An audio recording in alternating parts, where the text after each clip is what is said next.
வணக்க மக்களே, welcome to the Fender show. இன்னைக்கு ஷோ நம்ம பார்க்க போறது ட்ரிபுவன் மிஸ்ரா சிஏ டாப்பர் அப்படின்ற ஹிந்தி வெப் சீரிஸோட ரிவ்யூ. இந்த சீரிஸ் பாத்தீங்கன்னா நெட்ஃபிளிக்ஸ் ஓடிடி ஆப்ல அவைலபிளா இருக்கு, தமிழ் டப்பிங்லயுமே அவைலபிளா இருக்கு. இந்த சீரிஸ்ல மொத்தமா 9 எபிசோட்ஸ் இருக்கு. ஒரு எபிசோடுமே ஆவரேஜா ஒரு 50 மினிட்ஸ் டியூரேஷன் அப்படின்னே சொல்லலாம். ஒரு பெரிய சீரிஸ் தான். இந்த சீரிஸ்ல மனோ கவுல் தான் வந்து லீட் கேரக்டர் பிளே பண்ணிருக்காரு. ஒரு சிஏ டாப்பர் எப்படி ஒரு செக்ஸ் ஒர்க்கரா மாறுறாரு அப்படின்ற அந்த ஜேர்னியை சொல்லக்கூடிய ஒரு சீரிஸ். இந்த சீரிஸோட ஸ்டார்டிங்லேயே பாத்தீங்கன்னா மனோ கவுலோட லைஃபை காட்டியிருப்பாங்க. அவர் தன்னோட ஃபேமிலியோட ஒரு பீஸ்ஃபுல்லான லைஃப் வாழ்ந்துட்டு இருப்பாரு. இவர் ஆக்சுவலா ஒரு கவர்மெண்ட் எம்ப்ளாயியா இருப்பாரு. தன்னோட ஒர்க்லயும் பாத்தீங்கன்னா பயங்கர நேர்மையா இருப்பாரு. எந்த விதமான லஞ்சம் அப்படின்றதெல்லாம் வாங்க மாட்டாரு. தன்னோட மொத்த சேவிங்கையும் கொண்டு போய் ஒரு பேங்க்ல போட்டிருப்பாரு. அந்த பேங்க் திவாலா இருக்கும். அதனால மிகப்பெரிய ஒரு பண கஷ்டத்துக்கு ஆளாகிறாரு. அந்த டைம்ல தான் ஒரு மிகப்பெரிய லஞ்ச பணத்தை வந்து ஒரு நபர்கிட்ட இருந்து வாங்குறாரு, ஒரு வேலையை பண்ணி முடிக்கிறேன்ட்டு. அந்த பணத்தையும் செலவு பண்ணிடுறாரு. பட் இவருக்கு அந்த வேலையை பண்றதுக்கு மனசாட்சி அப்படின்றது இடம் கொடுக்கல. ஆனா லஞ்ச பணத்தை திருப்பி தந்தே ஆகணும். பணத்துக்காக எங்கெங்கயோ ட்ரை பண்றாரு, பட் கிடைக்கவே இல்லை. சோ இவர்கிட்ட என்ன திறமை இருக்கு அப்படின்னு பாத்தீங்கன்னா, இவர் செக்ஸ் அப்படின்ற ஒரு விஷயத்துல பயங்கர திறமைசாலியா இருக்காரு. சோ அதையே காசா மாத்தலாம் அப்படின்றதுக்காக ஒரு செக்ஸ் ஒர்க்கரா மாறுறாரு. அந்த டைம்ல தான் திலோத்தமா அப்படின்ற ஒரு லேடி வந்து ஒரு கிளைண்டா வராங்க.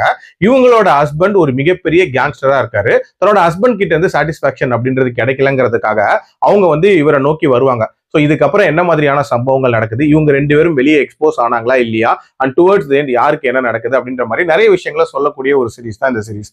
எனக்கு இந்த சீரிஸ்ல பிடிச்ச விஷயம் அப்படின்றது அந்த ஸ்டார்டிங்ல மனோ கவுலோட லைஃபை காட்டின விதம் அப்படின்னே சொல்லலாம். ரொம்ப ரொம்ப எளிமையான ஒரு லைஃபா இருக்கும், ரொம்ப பீஸ்ஃபுல்லான லைஃபா இருக்கும்.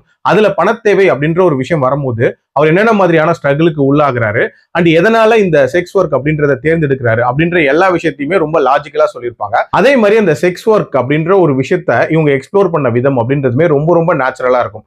அதாவது அதுல என்ன மாதிரியான கிளைண்ட்ஸ் வருவாங்க, அவங்களோட தேவைகளை இவர் எப்படி பூர்த்தி பண்றாரு, அண்ட் இவரோட லைஃப் ஸ்டைல் எப்படி மாறுது அப்படின்ற எல்லா விஷயங்களையுமே ரொம்ப இன்ட்ரெஸ்டிங்காவே காட்டியிருந்தாங்க. அதே மாதிரி திலோத்தமாக்கும் இவருக்கும் இருக்கக்கூடிய அந்த உறவு அப்படின்றது ரொம்ப ரொம்ப நீட்டா இதுல கன்வே பண்ணப்பட்டிருக்கும் அப்படின்னே சொல்லலாம். இவங்க 2 பேருக்கு என்ன ஆக போதோ அப்படின்ற ஒரு பரபரப்புமே இந்த சீரிஸ்ல ரொம்பவே நீட்டா மெயின்டைன் பண்ணிருப்பாங்க. அண்ட் மேக்கிங் வைஸ்மே ரொம்ப தரமா எடுக்கப்பட்ட ஒரு சீரிஸ் அப்படின்னே சொல்லுவேன். பட் பிரச்சனை என்னன்னா, அந்த பரபரப்பு அப்படின்றது ஒண்ணு கிரியேட் ஆகும்ல, இவங்க 2 பேருக்கு என்ன ஆக போகுதுன்றது அது ரிவீல் ஆனதுக்கு அப்புறமாட்டு நடக்கக்கூடிய சம்பவங்கள் அப்படின்றதெல்லாம் ரொம்ப ரொம்ப சுமாரா இருந்துச்சு அப்படின்னே சொல்லலாம்.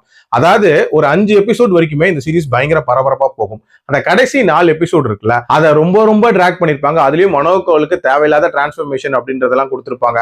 அண்ட் ஒரு மாதிரி கன்ஃபியூஸ்டு ஸ்டேட்லயே தான் கதையை கொண்டு போயிருப்பாங்க அப்படின்னே சொல்லலாம். அண்ட் போலீஸ் இன்வெஸ்டிகேஷன் அப்படின்றதுமே ரொம்ப ரொம்ப சுமாரா இருக்கும். அண்ட் நிறைய மர்டர்ஸ் அந்த டைம்ல நடக்கும். அதுவுமே லாஜிக்கலா நடக்கிற மாதிரி காட்டியிருக்க மாட்டாங்க. அதே மாதிரி மனோ கவுலோட மாமியார் ஒருத்தங்க வருவாங்க.